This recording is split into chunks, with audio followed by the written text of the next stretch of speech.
पाकिस्तान दुनिया जे बहितरीन ज़री मुल्कनि मां हिकु आहे। हिते सभ खां वधीक पोखिया वेंदड़ फसलुनि में सारियूं, अटो, कणक, जूअर ऐं बाजरी ऐं बसर वग़ैरह शामिल आहिनि।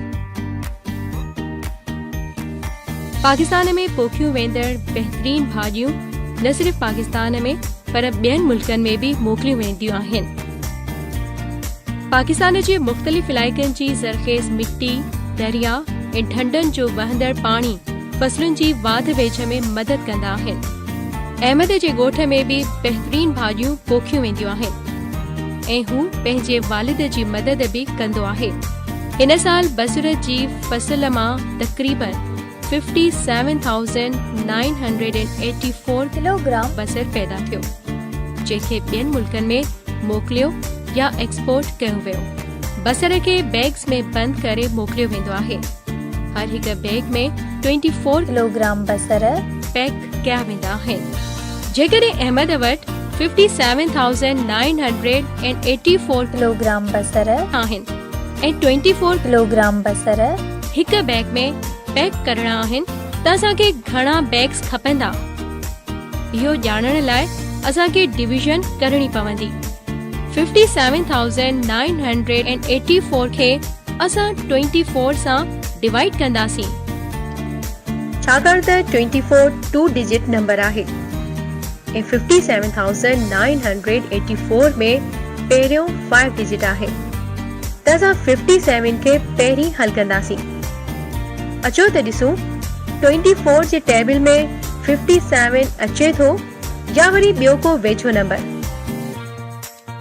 असां 24 खे 2 सां मल्टीप्लाई कंदासीं।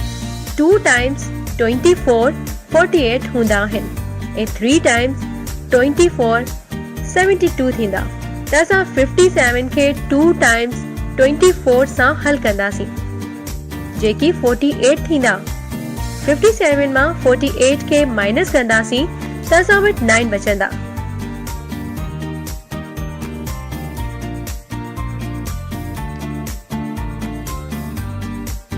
ॿियो नंबर 9 आहे।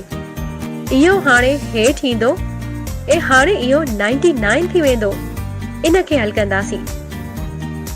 अचो त ॾिसूं 24 जे टेबल में 99 अचे थो। 4 टाइम्स 24 96 थींदा।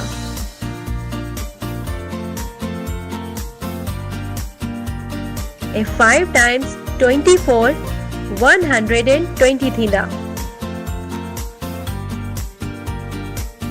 4 टाइम्स 24 96 सही आहे।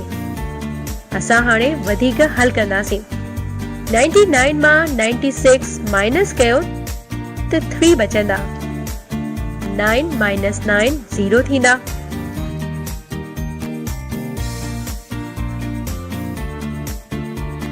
हाणे असां 8 खे हेठि खणी ईंदासीं ऐं इहे 38 थी वेंदा। असांखे ख़बर आहे त 2 टाइम्स 24 48 थींदा आहिनि त 38 खे हल करण लाइ असां 1 टाइम्स 24 कंदासीं। 24 माइनस 38 1 ऐं 4 14 थी वेंदा।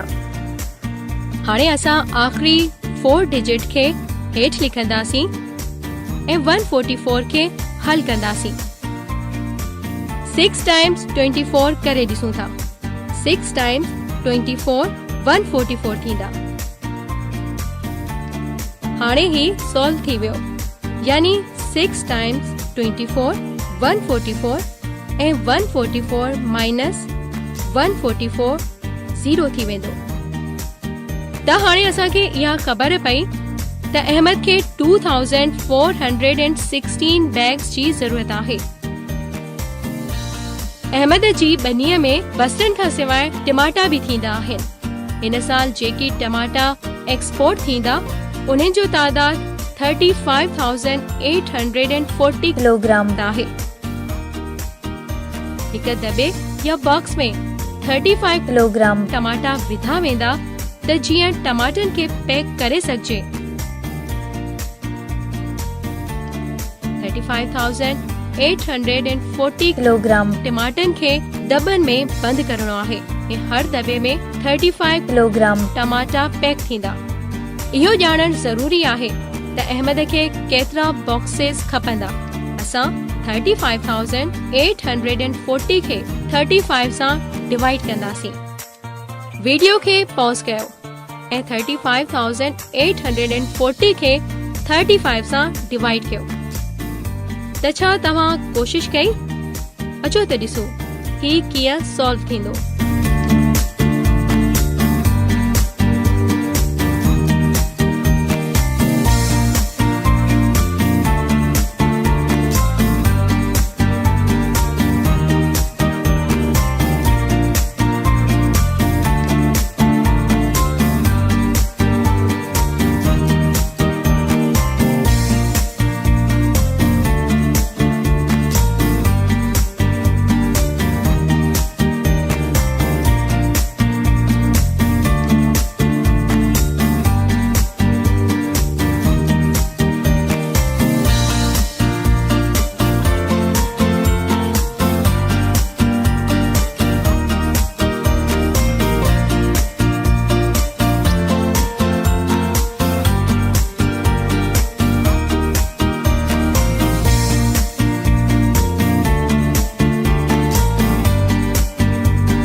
आंसर आयो 1024। अहमद खे 1024 बॉक्सेस जी ज़रूरत आहे त जीअं हू टमाटा इन में पैक करे सघे। हाणे तव्हांजो वारो आहे। ॾिसो त अॼुकल्ह जे जदीद दौर में माण्हू पटाटा कीअं पोखीनि था।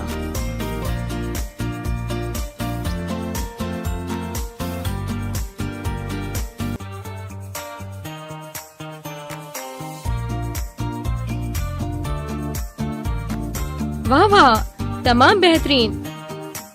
ऐं अहमद जी बनीअ में 3,495 किलोग्राम पटाटा थिया ऐं हाणे इन्हनि खे एक्सपोर्ट करण लाइ तैयार करणो आहे।